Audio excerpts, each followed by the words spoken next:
A Distrital do Ibirapuera da USE, União das Sociedades Espíritas do Estado de São Paulo, realiza neste mês de abril o Mês do Livro Espírita 2025, com o tema central O Céu e o Inferno, em homenagem aos 160 anos do lançamento do livro, de Allan Kardec. As instituições participantes são o Instituto Espírita de Educação, a Instituição Espírita Beneficente Amor e Paz, o Centro Espírita Luiz Ismael e a Seara Bendita Instituição Espírita. As apresentações são do dia 8 ao 28, com intercâmbio de oradores entre as casas. A 7ª apresentação é de Ivan Moraes, com o tema de Espíritos Endurecidos.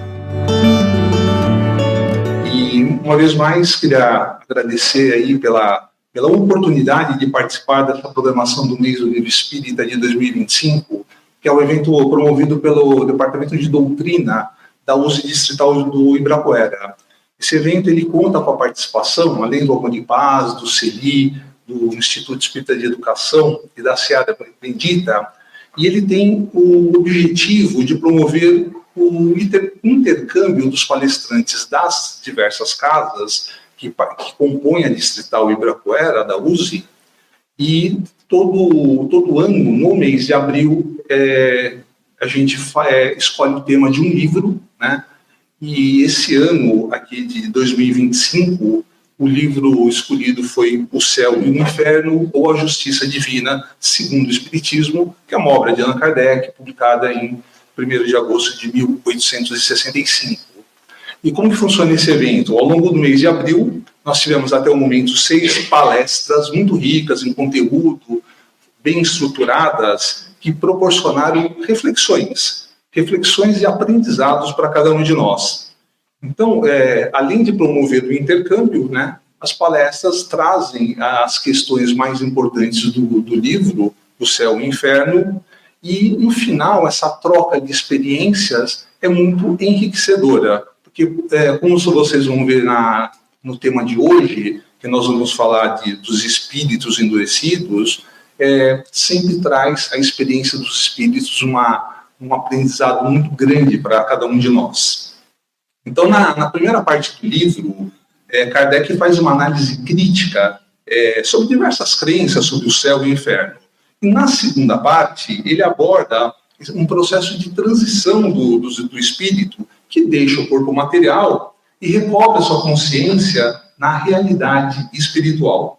Então, são apresentados, nessa segunda parte do livro, vários depoimentos de espíritos obtidos em reuniões mediúnicas e trazidas pelos próprios espíritos. Então, esses relatos eles são selecionados conforme a condição moral de cada espírito. Mais perto? Tá bom. E o interessante nesses relatos que o livro traz é que quanto mais a existência terrena dos espíritos se aproxima da nossa, seja pela posição social, pelos laços de parentesco, ou por simples relações, mais fácil torna-se a nossa identificação com a história deles. E aí que a gente aproveita para aprender, né? Olha, eu estou me vendo nessa história. Puxa, que interessante, não tinha pensado nisso antes. Então, eu vou dar um exemplo, eu trouxe um caso hoje, o tema o tema hoje são os espíritos endurecidos ou obstinados, e nesse capítulo, que é o capítulo 7 da segunda parte, nós temos 5 casos, mas eu escolhi um bastante interessante, que eu espero que vocês gostem. E o tema é Angélica, uma nulidade sobre a Terra. Bom, antes de iniciar o caso da Angélica, vamos definir o que seria espírito endurecido ou obstinado. Então, tratam-se daqueles espíritos que resistem ao progresso espiritual e à transformação moral. Eles permanecem presos a sentimentos negativos, como o orgulho, o egoísmo, ou o apego às ilusões materiais, mesmo após desencarnarem. Então, o caso da Angélica, esse espírito ele se manifestou espontaneamente na reunião mediúnica. Então, para que a gente possa compreender melhor o pensamento desse espírito, eu vou apresentar o diálogo rapidamente, é bem curtinho, que foi estabelecido entre o espírito e o médium. O médium pergunta: você se arrepende das suas faltas? Ela fala: não. Então por que você me procura? Para fazer uma tentativa. Por acaso você não é feliz? Não. Você está sofrendo? Não. O que lhe falta? A paz. Aí Kardec esclarece que certos espíritos, eles só consideram um sofrimento aquilo que lhe faz lembrar de dores físicas, embora admitam que seu estado moral é intolerável. Ela fala aqui, né, que ela não está sofrendo, mas moralmente vocês vão chegar a essa conclusão daqui a pouquinho. E aí o médium continua, ele faz mais algumas perguntas. Por que você não tem paz no mundo espiritual? Aí ela responde que é por causa de uma mágoa do passado. E aí ele pergunta: a mágoa do passado é um remorso? Você por acaso está arrependida? E ela fala: não, o temor do futuro é que me preocupa. Aí ele pergunta: mas o que você teve? Desconhecido. Você gostaria de me dizer o que fez a sua última encarnação? Talvez isso me ajude a esclarecê-la. Ela fala: nada. Não tinha feito nada. Olha a sua posição social, mediana. Você foi casada? Sim, fui esposa e mãe. E você cumpriu com seus seus deveres decorrentes dessa dupla posição de esposa e mãe? Não, meu marido e meus filhos me entediavam. E para terminar o diálogo, o médium pergunta: e de que modo você preencheu a sua existência? Divertindo-me quando solteira e me aborrecendo depois de casada. Quais eram as suas ocupações? Nenhuma. E quem cuidava da casa? Empregada. Será que não se deve atribuir a essa inutilidade a causa de suas mágoas e de seus temores? Talvez você tenha razão, ela responde. Não basta apenas concordar. Você não quer reparar essa existência inútil, ajudando os espíritos sofredores que nos cercam? Aí ela fala assim: como? Ajudando-o a se aperfeiçoarem com seus conselhos e preces. Eu não sei orar. Vamos orar juntos e você vai aprender. Quer? Não. Mas por quê? Cansa muito. Então, depois dessa comunicação, o Monod, que era o espírito que estava conduzindo os trabalhos, e também era o guia do médium, ele esclareceu alguns pontos para que todos pudessem entender melhor o caso da Angélica. E o mais importante, tirar lições preciosas para serem aplicadas no cotidiano. Então, o guia ele explica o seguinte, que na jornada da nossa vida, não basta apenas a gente evitar os erros. É fundamental a gente buscar incansavelmente o bem. Muitos passam pela existência, por essa vida corpórea, sem perceber que a ausência de ações positivas pode ser tão prejudicial quanto a presença de falhas. Ou seja, não basta, você precisa agir proativamente no bem. Não basta ficar neutro. Eu não fiz o mal. Não basta isso. É muito mais. E esse caso da Angélica foi um exemplo que ela é uma pessoa sem iniciativa, sem objetivos claros, né? Ela restringiu a sua vida muito à parte material e nunca teve um esforço para construir algo significativo. Ela tinha filhos, tinha marido, mas ela não buscava, nunca buscou o aprendizado, nem valorizou os laços familiares e sociais, que poderiam ter dado um propósito à sua caminhada. Na juventude, ela se dedicou, como ela mesma disse, né, a distrações vazias. E na fase adulta, ela sofreu as consequências dessa escolha dela. Porque o mundo ao seu redor, ele tornou-se o quê? Solitário. Porque dentro dela tinha um grande vazio. Ela não tinha grandes defeitos, como vocês puderam observar no diálogo, mas também não tinha grandes qualidades. E o resultado foi ela ter se tornado uma esposa incapaz de proporcionar felicidade ao marido, de orientar e preparar os filhos para a vida, um futuro. Então ela acabou negligenciando o seu próprio bem-estar por comodismo e descuido. E E a falta, né, de responsabilidade acabou influenciando negativamente os filhos, né, que primeiro pelo exemplo que ela não deu e depois ao deixá-los aos cuidados dos empregados, que muitas vezes nem ela acabava escolhendo. Então, acho que a mensagem importante até esse momento é: viver sem contribuir para o bem torna a nossa existência vazia. Né? Porque o mal, frequentemente, ele surge não apenas pela ação direta, mas pela simples omissão diante da necessidade de evitar que ele aconteça. Isso aqui é importantíssimo. E os ensinamentos divinos, eles não alertam apenas sobre os perigos dos caminhos equivocados, mas eles indicam claramente a importância de nós trilharmos o caminho do bem. Então, se nós queremos nos afastar do mal, é imprescindível escolher conscientemente o caminho contrário, que é o caminho do bem. Sem essa escolha, a nossa vida perde totalmente o sentido e significado. O médium, ele pergunta para o guia: posso saber qual foi a penúltima existência da Angélica? Essa última deve ter sido a consequência dessa anterior, não é assim? Aí o espírito explica que ela viveu uma vida monástica, sem grandes propósitos, isso na encarnação anterior, entregue à preguiça, ao egoísmo, por escolha própria. E quando ela tenta construir uma família, ela percebe que ela apresenta as dificuldades, né, de tudo aquilo que ela tinha construído anteriormente. Né?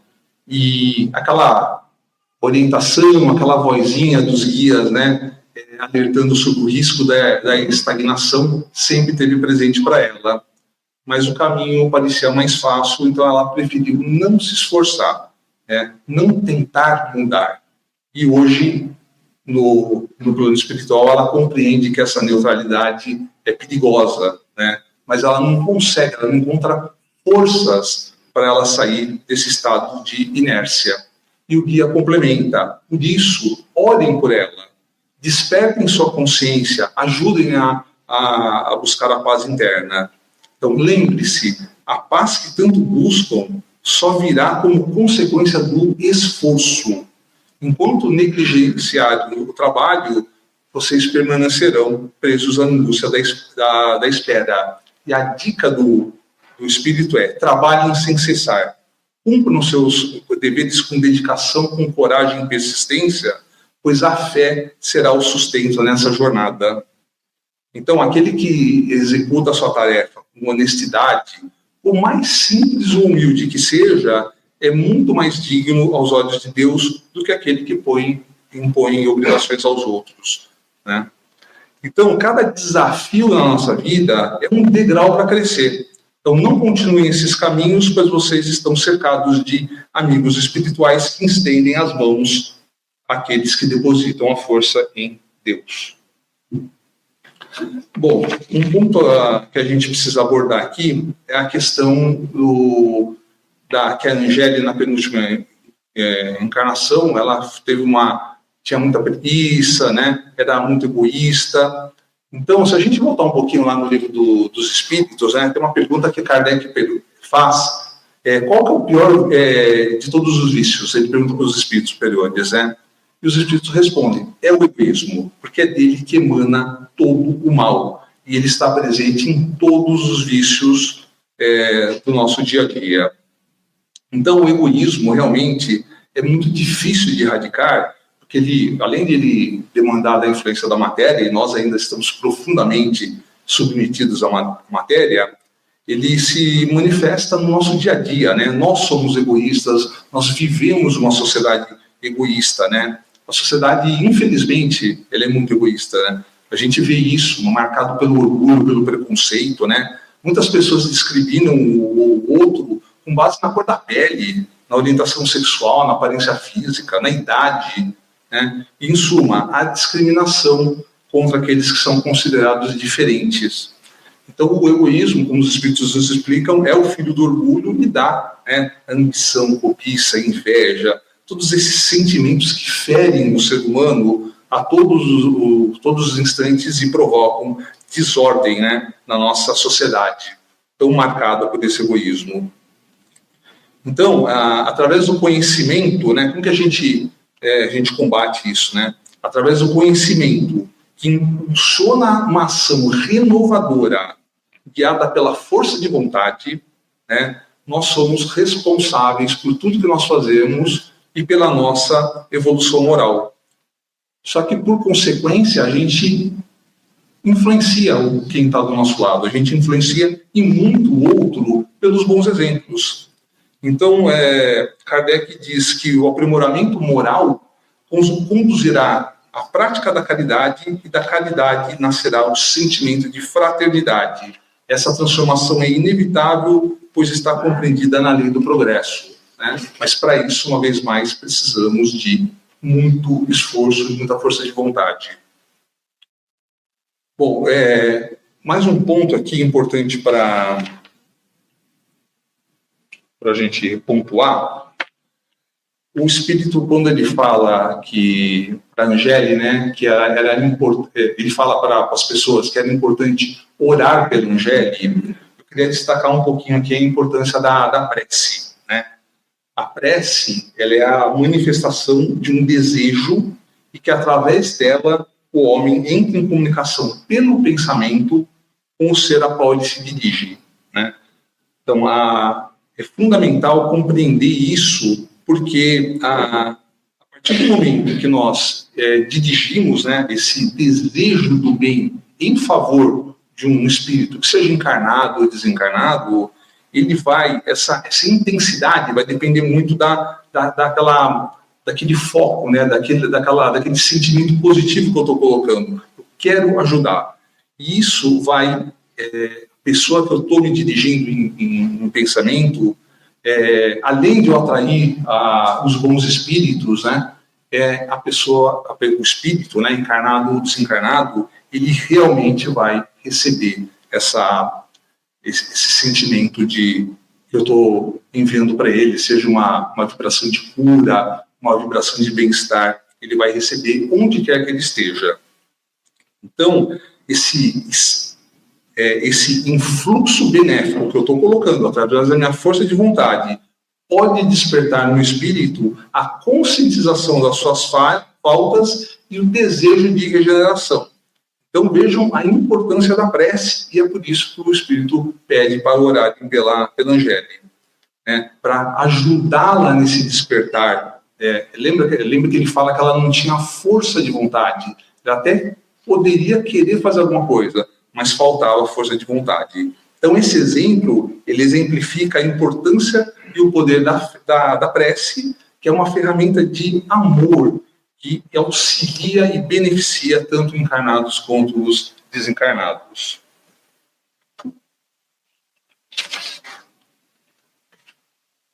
Bom, o guia também, ele comenta que o mal, isso aqui é bastante importante a gente pontuar, que o mal é o contrário do bem. Então, quem quiser evitá-lo, deve seguir logicamente a trilha do bem.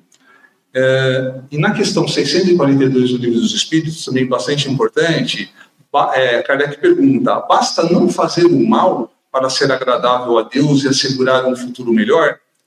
Basta só não fazer o mal, está tudo certo? E a resposta é não. É preciso fazer o bem no limite das suas forças, porque cada um é responsável por todo o mal que resulte do bem que não tiver feito. Então, fazer o bem não é apenas uma escolha, é uma obrigação moral dentro das nossas possibilidades, né? Agir ativamente na promoção do bem, né? Porque a inação, a gente não agir, a gente está contribuindo para que o mal tome esse espaço, né? Então, a nossa influência no mundo não é definida apenas pelo que nós fazemos, mas também pelo que deixamos de fazer, né? E o egoísmo, né, uma vez mais, muitas vezes ele nos impede de enxergar essas oportunidades. Ele limita nossas visões às próprias necessidades e desejos. Então, se nós, ao nos abrirmos para o outro, percebemos que cada interação humana é uma chance de a gente contribuir para um mundo melhor, fazer o bem é justamente isso, né? Envolve utilidade, solidariedade e compromisso. Todos nós devemos ser agentes de mudança, independentemente da condição, desde que nós estejamos dispostos a agir.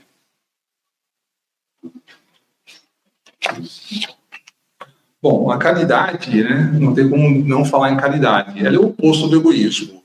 Então, enquanto a caridade ela representa a abnegação do nosso próprio interesse em favor do próximo, o egoísmo ele exalta, né, a exclusividade, a própria vontade, a necessidade. A caridade ela diz, né, para você em primeiro lugar, para mim depois. O egoísmo já é o contrário, tudo para mim, tudo para os meus e nada para vocês. Então, toda a mensagem do Cristo está contida na caridade, né? No princípio maior, fazer aos outros o que queremos que os outros nos façam. Então, a gente tem que pensar muito nisso, né? Porque à medida que nós adquirimos conhecimentos e cultivamos as virtudes, nós nos libertamos gradativamente dessas amarras que nos prendem a esses sentimentos inferiores. E, com isso, a gente vai avançando, vai deixando o mal para trás, a gente vai se tornando mais livres e plenamente conscientes dos nossos deveres e da importância da nossa relação com todos aqueles que nos cercam, né? Então, para isso, uma vez mais, precisa de esforço, precisa de força de vontade, né? E seguir no caminho do bem, para que a gente seja amparados pelas virtudes que nós conquistamos ao longo da jornada. E nós não vamos conquistar todas as virtudes de uma vez só.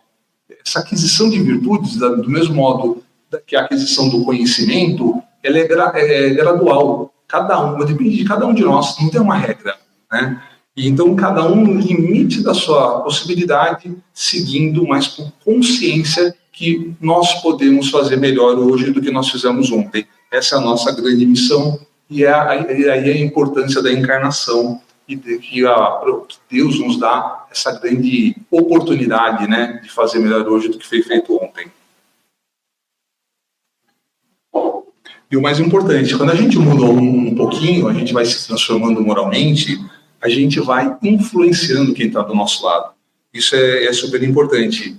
E então você influencia o outro, aquele que foi influenciado passa a influenciar mais um, mais dois, e com isso há uma conscientização coletiva. E a gente começa a viver cada vez mais a lei do amor, seguindo, né, o mandamento maior, que é amar o próximo como a si mesmo.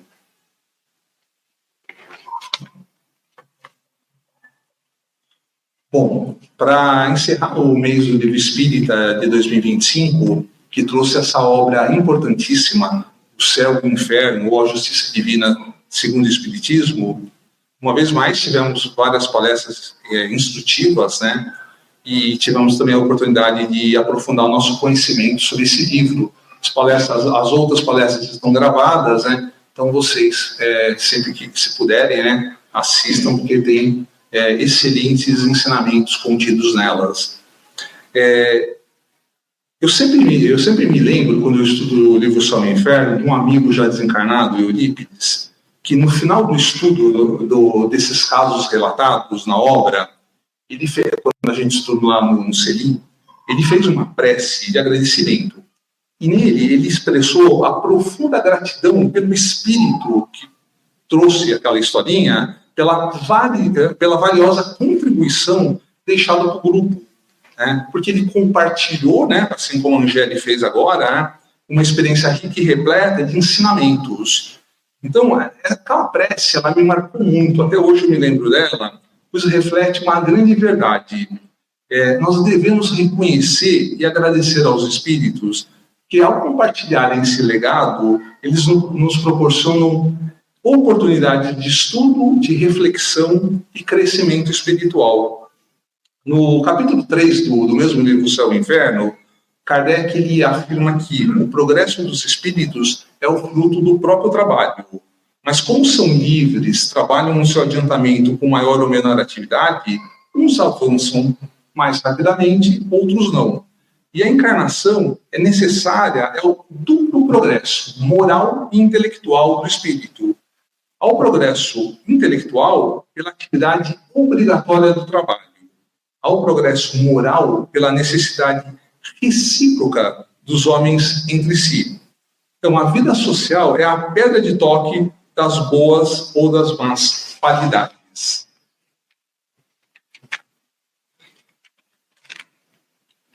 O Herculano Pires, que foi um grande intelectual espírita brasileiro do século XX, ele afirmou que o valor do homem reside em sua evolução, não naquilo que é ou aparenta ser em um momento específico.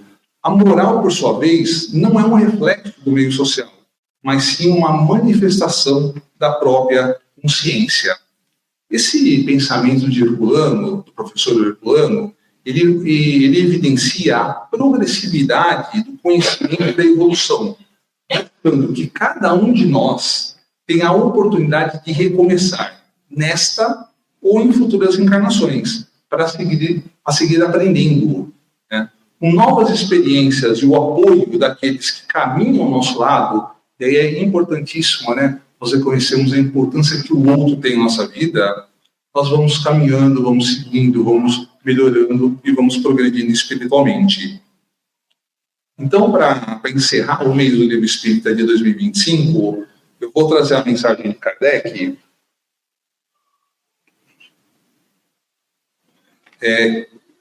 que está no capítulo 3, né, da primeira parte do livro Céu e Inferno. Diz o seguinte: Deus, que é soberanamente justo e bom, concede ao espírito do homem tantas existências quantas forem necessárias para que ele atinja o seu objetivo, ou seja, a perfeição. No caso, a perfeição relativa, que a perfeição absoluta só Deus possui. Então, para cada nova existência, o espírito traz consigo o que adquiriu nas experiências anteriores: aptidões, conhecimentos intuitivos, inteligência e moralidade. Assim, cada nova encarnação é um passo adiante no caminho do progresso. Então, mais uma vez, gostaria de expressar minha profunda gratidão à USE pela oportunidade de estudar uma obra tão relevante e de vivenciar esse momento ao lado dessa casa tão querida, Amor e Paz. A troca de experiências é muito importante para o fortalecimento do conhecimento espírita, sempre ancorado nas obras fundamentais da codificação espírita. A Distrital do Ibirapuera da USE, União das Sociedades Espíritas do Estado de São Paulo, agradece sua visualização e convida para assistir aos demais vídeos de nosso canal. Todos os anos temos o mês do Livro Espírita e o mês Espírita. Assista, aprecie e compartilhe. Colabore com a difusão do conhecimento espírita.